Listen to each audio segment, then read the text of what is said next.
وَقُلْ جَاءَ الْحَقُّ وَزَهَقَ الْبَاطِلُ إِنَّ الْبَاطِلَ كَانَ زَهُوقًا۔ الحمد للہ رب العالمین والصلاة والسلام علی رسولہ الکریم، اما بعد۔ ناظرین، حضرت جی مولانا سعد صاحب کاندھلوی نے جو بھوپال کے اجتماع میں کہا تھا، تعلیم و تعلم میں سب سے پہلا تقاضا اپنی جان و مال کا ہے۔ علم نہ بیچنے کی چیز ہے اور نہ خریدنے کی۔ دارالعلوم دیوبند کے محتمیم مفتی ابوالقاسم نعمانی دامت برکاتہم نے 1 فروری 2023 بروز بدھ کے درس بخاری شریف کے دوران احادیث مبارکہ کی روشنی میں مولانا سعد صاحب کے بھوپال اجتماع میں بیان کیے گئے اس نظریہ کو 2 ٹوک الفاظ میں دین میں تحریف قرار دیا ہے اور اس پر بہت افسوس کا اظہار فرمایا ہے۔ درس کی آڈیو سماعت فرمائیں۔ فبعث إلى نسائه فقلن ما معنا إلا الماء فقال 9 گھر تھے، 9 گھر کے اندر سوائے پانی کے کچھ نہیں تھا۔ جی فقال رسول الله صلی اللہ علیہ وسلم من يضم أو يضيف هذا۔ ایک بات درمیان میں عرض کر دوں، مولانا سعد صاحب نے بھوپال میں تقریر کی ہے کہ دعوت اور تعلیم دونوں سنت کے راستے سے ہٹ گئے ہیں، اور مثال اور دعویٰ کیا ہے کہ صحابہ کرام رضی اللہ تعالیٰ عنہ خود رسول اللہ صلی اللہ علیہ وسلم کے گھر کا انتظام کرتے تھے۔ یعنی طالب علم کی یہ ذمہ داری ہے کہ وہ استاد کی کفالت کرے۔ کہتے ہیں کہ صحابہ جنگل جاتے تھے، لکڑیاں کاٹ کے لاتے تھے، اس کو جلانے کے قابل بنا کر فروخت کرتے تھے، اور رسول اللہ صلی اللہ علیہ وسلم کے 9 گھروں کے اندر تازہ بکری کا گوشت روزانہ پہنچاتے تھے۔ یہ ہے یعنی بحیثیت استاذ کے کہ یہ شاگرد تھے اور استاذ کے گھر میں تازہ روزانہ بکری کا گوشت پہنچاتے تھے۔ اور ہم جو روایت پڑھ رہے ہیں اس میں کیا مل رہا ہے؟ اس میں یہ حضرت عائشہ رضی اللہ عنہ فرماتی ہیں کہ ایک چاند نکلتا تھا، دوسرا چاند نکلتا تھا اور تیسرا چاند نکلتا تھا، اور رسول اللہ صلی اللہ علیہ وسلم گھروں میں آگ نہیں جلتی تھی۔ اور یہاں آ رہا ہے کہ 9 گھروں میں حضور صلی اللہ علیہ وسلم نے آدمی بھیجا ہے، اور سب جگہ سے جواب کیا آ رہا ہے؟ ما معنا الا الماء، ہمارے پاس پانی کے علاوہ کچھ نہیں ہے۔ یہ کیا حدیث کی تحریف نہیں ہے؟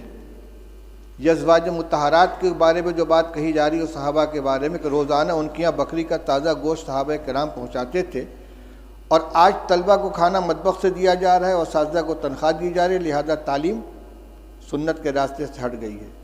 یہ کیا مذاق ہو رہا ہے؟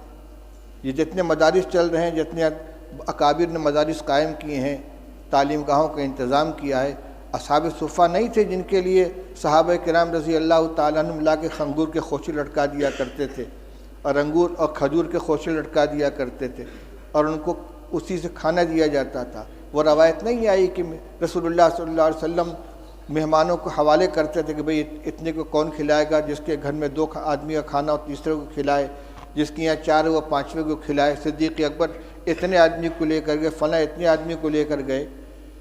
اور حضور صلی اللہ علیہ وسلم کے ساتھ جو تعلق تھا صحابہ کرام کا، وہ صرف استادی و شاگردی کا تھا کہ اس کو اور صحابہ کرام رضی اللہ تعالیٰ عنہ خود پیٹ پر پتھر باندھتے تھے، رسول اللہ صلی اللہ علیہ وسلم بھی پیٹ پر پتھر باندھتے تھے، 2 باندھتے تھے۔ لہذا یہ کبھی اتفاق سے کوئی جزیہ پیش آ جائے اس کو دائمی معمول بنا کر پیش کرنا، یہ تحریف ہے کہ سنت کے راستے سے مدارس ہٹ گئے ہیں۔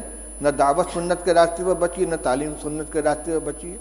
کس قدر خطرناک چیز! اس کا مطلب یہ کہ عوام کو یہ سمجھا دو کہ مدرسے جو ہے سنت کے خلاف چلے جا رہے ہیں، لہذا عوام کا رشتہ مدارس سے بھی کٹ جائے اور علماء سے بھی کٹ جائے۔